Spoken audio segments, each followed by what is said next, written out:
Society is bloody fascinated with serial killers, pun intended, which is why they are also some of the most memorable antagonists in film and TV. From Anthony Hopkins' portrayal of Hannibal Lecter, to Mads Mikkelsen's portrayal of Hannibal Lecter, and even Brian Cox's portrayal of Logan Roy in Succession. Which is why it's so interesting when a serial killer character is not only presented as the protagonist of a story, but also as a sympathetic hero.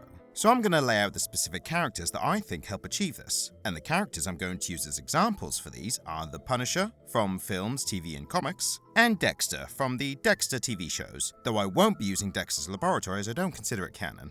First, I should address some points that I assume most of the comments will be about, if this video actually gets any views that is. Yes, the Punisher is a serial killer. I say that as a fan of the character. The FBI defines serial murder as the unlawful homicide of at least two people carried out by the same person, or persons, in separate events occurring at different times. That is literally what Frank Castle does. You could also define him as a mass murderer, because, quite frankly, the man does numbers. Pun also intended. The other point is this. For Dexter, I'm just going to be referring to the TV shows. I know there's a series of books, but I barely have the attention span to watch YouTube videos about them, let alone read them. For the Punisher, I'm going to be talking about how the character is generally presented in the comics and in live action.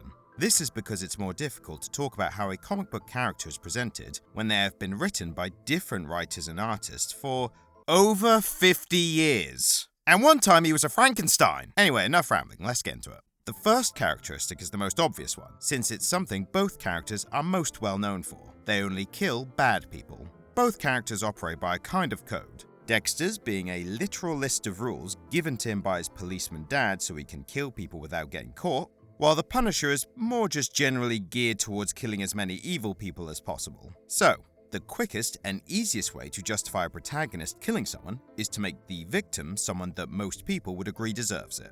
And this isn't some elaborate, contrived way to make a YouTube video about justifying the death penalty or something, though I might make more money as a right-wing influencer. But if you're going to have a main character kill a bunch of people, it really helps if the people they're killing are themselves violent, murderous people. Some of the audience are going to see it with a more pragmatic, philosophical viewpoint, in that by killing murderers, they are preventing any further murders of innocent people.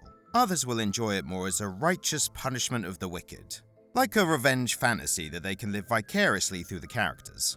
Either way, it's this characteristic that's the most important from separating these characters from most other serial killers, who typically prey on the innocent. The next characteristic is where we start getting into the complexities of the characters, and what makes them more interesting than someone who just kills a lot of bad people. They help and save innocent people.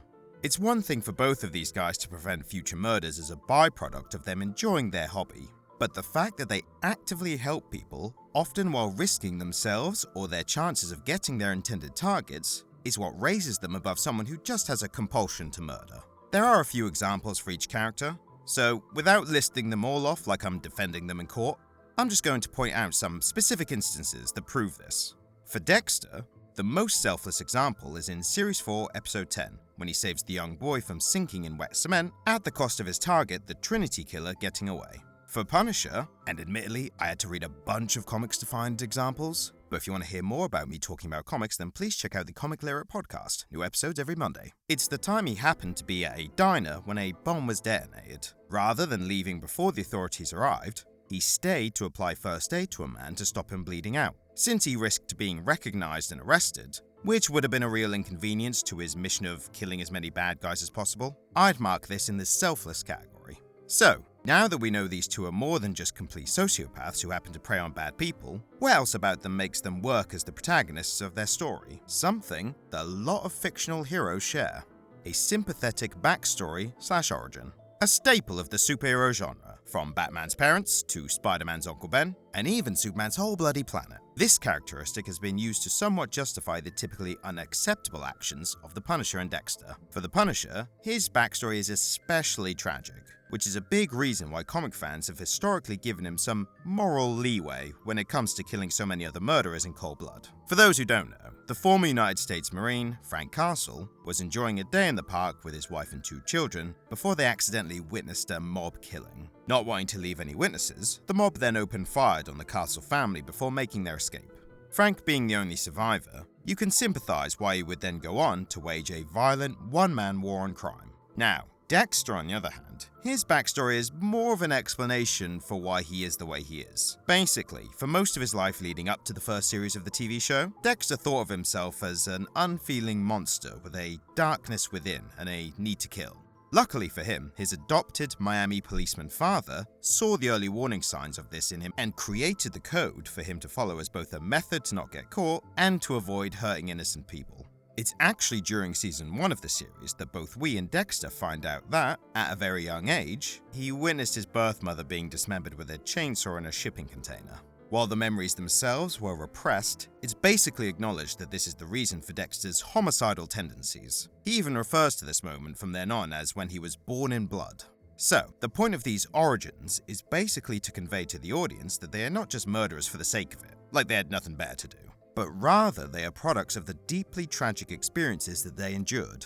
You could argue that the Punisher was somewhat already affected by his violent experiences in military combat, but I'd also say that if his family was still alive, he'd probably just be one of those emotionally distant ex-military dads who can only express love with handshakes. Now, this last point is the one that I think is the least obvious, but a huge factor in sympathizing with these killers. They are not sadistic, at least most of the time. Now, bear with me on this one. Dexter fits this more, but the Punisher is going to be a bit harder to apply this to. While these characters do kill people, they generally don't take time to enjoy the physical suffering of their victims. Some people may view this as an irrelevant distinction, but I personally think that this is how they are presented as more sympathetic than characters who are full-on sadistic killers.